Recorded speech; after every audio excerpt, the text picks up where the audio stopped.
ஹங்கேரிய புரட்சி 1956 நவம்பர் 4 ஹங்கேரியில் தோன்றிய புரட்சியை அடக்குவதற்காக சோவியத் யூனியன் ராணுவம் அந்நாட்டிற்குள் புகுந்தது. இரண்டாம் உலகப் போருக்கு பிறகு ஹங்கேரி சோவியத் யூனியன் கட்டுப்பாட்டுக்குள் வந்தது. அங்கு மாஸ்கோவின் கட்டுப்பாட்டில் இயங்கும் கம்யூனிஸ்ட் அரசு நிறுவப்பட்டது. ஆனால் 1950களில் ஹங்கேரிய மக்கள் சுதந்திரம், ஜனநாயகம், மேற்கத்திய உலகுடன் உறவு ஆகியவற்றை விரும்பத் தொடங்கினர்.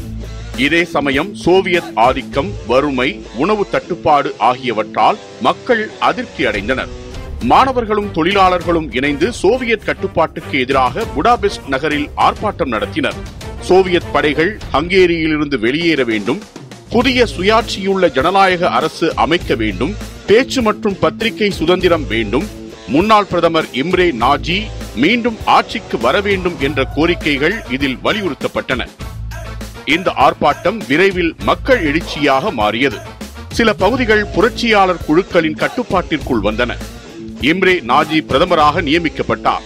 அவர் சோவியத் ஆதரவு அரசை நீக்குவதாகவும் ஹங்கேரி வார்சா ஒப்பந்தத்திலிருந்து விலகுவதாகவும் அறிவித்தார். மேலும் ஹங்கேரி சோவியத் கூட்டணியிலிருந்து வெளியேறி நடுநிலை நாடாக மாறுவதாகவும் அறிவித்தார்.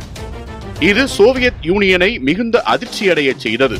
இதனை கிழக்கு ஐரோப்பாவில் தங்கள் கட்டுப்பாட்டிற்கு ஆபத்தாக சோவியத் தலைவர் நிகிதா குருச்சேவ் கருதினார்.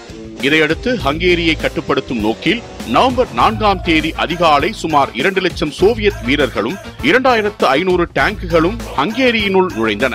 புடாபெஸ்ட் நகரில் கடும் சண்டை நடைபெற்றது.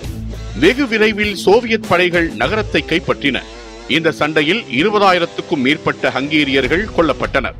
சுமார் 2 லட்சம் பேர் தங்கள் நாட்டை விட்டு ஆஸ்திரியா, மேற்கு யூரோப் போன்ற நாடுகளுக்கு அகதிகளாக சென்றனர். பிரதமர் இம்ரே நாஜி கைது செய்யப்பட்டு பின்னர் தூக்கிலிடப்பட்டார். சோவியத் ஆதரவு பெற்ற ஜானோஸ் கடார் தலைமையில் புதிய கம்யூனிஸ்ட் அரசு நிறுவப்பட்டது.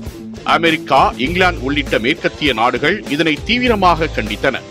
ஆனால் ராணுவ ரீதியிலான நடவடிக்கை எதையும் எடுக்கவில்லை.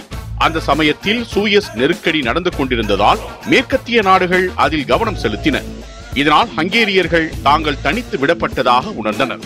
ஹங்கேரிய புரட்சி சோவியத் கட்டுப்பாட்டுக்கு எதிராக நடந்த முதலாவது பெரிய மக்கள் எழுச்சியாக இருந்தது. இது கம்யூனிசத்தின் கடுமையான அடக்குமுறையை உலகிற்கு வெளிப்படுத்தியது. 1989இல் கம்யூனிச ஆட்சியிலிருந்து விடுபட்ட பின் ஹங்கேரி மீண்டும் சுயாட்சி ஜனநாயக நாடாக மாறியது. ஹங்கேரிய புரட்சியும் சோவியத் அடக்குமுறையும் பனிப்போர்க்கால நிகழ்வுகளின் தீவிரத்தன்மையை உணர்த்தும் நிகழ்வுகளாக வரலாற்றில் பதிவாயின.